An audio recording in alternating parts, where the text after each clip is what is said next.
Se você é a mulher forte, aquela que resolve tudo dentro da relação, que carrega tudo nas costas e sente que, mesmo fazendo tudo, a relação continua pesada, eu preciso te dizer uma verdade difícil. Muitas vezes, isso não é força, é medo. Você se orgulha de carregar o peso do mundo nas costas, mas no fundo você está exausta. E sabe o que é pior? Enquanto você não admitir que esse controle é uma armadura, a sua vida não vai mudar. O seu casamento não vai curar. E nesse vídeo eu vou te mostrar por que você se tornou a gerente do seu marido e como que essa postura está matando com a sua felicidade.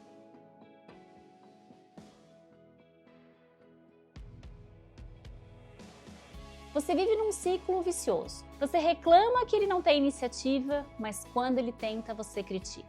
Talvez você reclama que ele não assume a responsabilidade, mas quando ele decide assumir, você não confia. Ou talvez você diz que quer um homem forte, mas não suporta perder o controle. Escuta com carinho o que eu vou te dizer. Isso não é maturidade. É o seu trauma de infância disfarçado de independência. E eu sei disso não porque eu li em um livro, mas porque eu vivi isso. Durante anos eu acreditava que eu precisava ser a estrutura da relação. Era eu quem decidia, que organizava, que resolvia. Eu dizia que é porque eu era independente, mas não era nada disso. A verdade é que eu tinha medo. Eu aprendi desde muito cedo que depender era perigoso. Eu fiz juramentos invisíveis de que nunca mais ninguém ia me machucar, de que eu não podia depender de ninguém e de que eu precisava dar conta sozinha. Só que sem perceber, eu estava destruindo aquilo mesmo que eu mais queria. Antes de ser abandonada, era eu quem abandonava. Antes de ser ferida, era eu quem feria. E isso nunca foi minha personalidade, era só o meu modo sobrevivência ativado. E quando a gente começa a olhar para a origem da humanidade, a gente percebe algo muito interessante.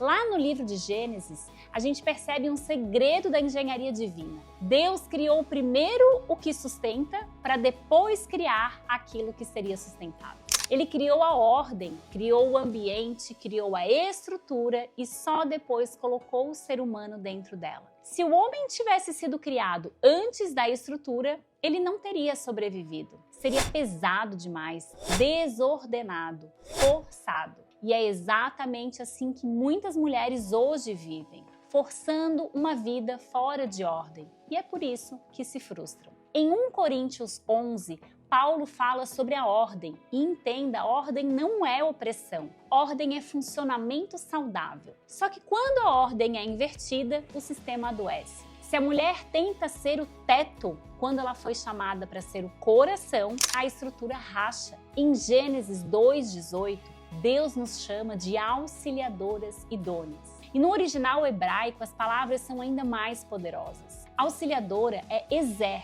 não é uma ajudante menor, é uma força que supre o que falta, o mesmo termo usado para descrever o socorro de Deus para nós. E idônea, ekenegdo, significa espelho, frente a frente, equivalente. Deus não nos criou inferior, Ele nos criou como a peça que traz harmonia. Mas quando por dor assumimos o lugar de líder da sobrevivência, deixamos de ser a força que supre o nosso companheiro para ser a força que esmaga. E o preço é alto, é a exaustão. Fora de ordem, a gente não tem como prosperar. Apenas sobreviver. E eu não estou falando de prosperar financeiramente, eu estou falando de ter paz, de leveza, harmonia, funcionalidade emocional. O reino de Deus é baseado em ordem e em princípios. Só que quando a gente quebra princípios, em algum momento o princípio nos quebra. Mas e o que leva tantas mulheres a inverterem esse papel e querer ser o homem da relação? Por que é tão difícil soltar o controle? Porque a verdade é que a maioria de nós foi ferida onde deveríamos ter sido protegidas. Talvez você teve um pai ausente, um pai agressivo, ou talvez você viu a sua mãe ser destruída por ter dependido de uma figura masculina. Talvez você foi negligenciada e aprendeu ainda muito pequena que se você não fizesse, ninguém faria. Talvez você tenha sido tocada ou humilhada por uma figura masculina que deveria ter te protegido. E ali, você fez juramentos invisíveis de que nunca mais ninguém iria te machucar, de que ninguém nunca mais iria fazer com que você dependesse deles. E o que era uma estratégia de defesa lá atrás virou a sua identidade, assim como virou a minha. Você não é controladora porque você é má, você é controladora porque você tem pavor de ficar vulnerável. Mas escuta isso, você não é mais daquela menina. E hoje você pode continuar reagindo como ela, mas a escolha é sua. Eu atendi uma mulher que dizia pra mim assim: meu marido não assume o seu papel de provedor, ele é fraco. Mas era ela quem controlava absolutamente tudo. Nada do que ele fazia era suficiente. Ela dizia querer um provedor, mas nunca permitiu que ele ocupasse esse lugar. E quando a gente mergulhou profundamente na raiz, a gente descobriu feridas profundas com a figura paterna. E ela construiu uma identidade de guerra. Ninguém nunca mais me domina. Ninguém nunca mais me faz passar necessidade. Só que essa identidade, que a protegeu de fato por um dia, agora estava destruindo o casamento que ela queria salvar. Quando chegou o momento de confrontar essa raiz, ela parou o processo. Não porque ela não entendia, mas porque o ego não sustentou perder a identidade que a dor construiu. É claro, é mais fácil manter a narrativa de que homem nenhum presta do que ter que olhar com coragem para suas próprias feridas. É muito mais fácil e confortável continuar sendo certa do que ser curada. É muito mais simples trocar de parceiro do que trocar de padrão. Só que enquanto não houver coragem para olhar para dentro, pode casar 10 vezes.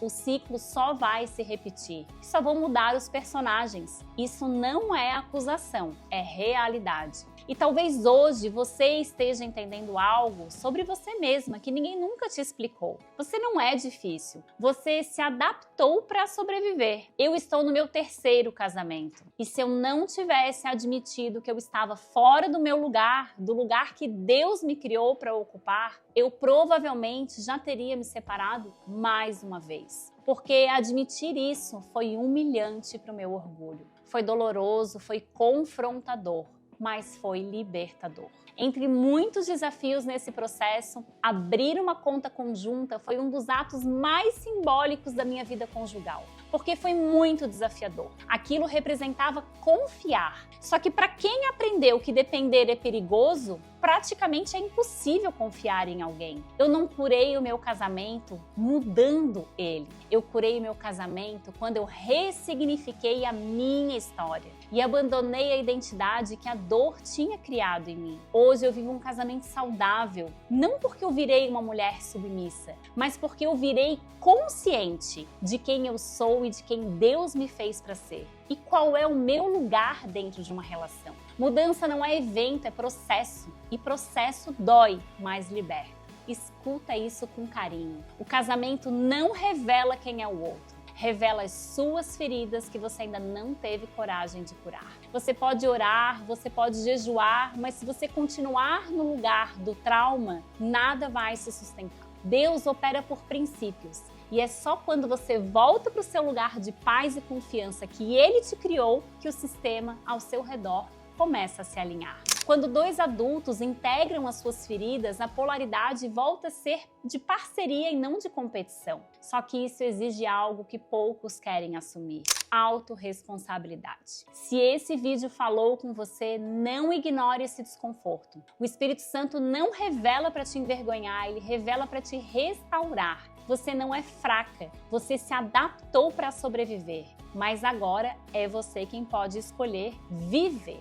E se hoje você percebeu que talvez o problema não seja apenas o seu casamento, mas a sua história, assim como era a minha, você tem 2 opções: continuar repetindo o padrão ou começar um processo profundo de cura real. Existe método, existe acompanhamento, existe direção segura, mas ninguém pode fazer isso por você. E a decisão agora é sua. Agora eu quero te fazer um pedido importante. Se esse vídeo te trouxe revelações, te trouxe clareza, se inscreve aqui no canal, porque toda semana eu trago conteúdos como esse, que confrontam, mas curam, que despertam, mas restauram. Deixa o seu like aqui, não para o algoritmo, mas é para você assumir publicamente que quer sair deste padrão antigo. E compartilhe esse vídeo com uma mulher que você ama, porque às vezes a libertação começa com uma conversa difícil. Talvez essa não tenha sido uma mensagem confortável, mas é libertadora. Você não nasceu para ser guerra dentro da sua própria casa.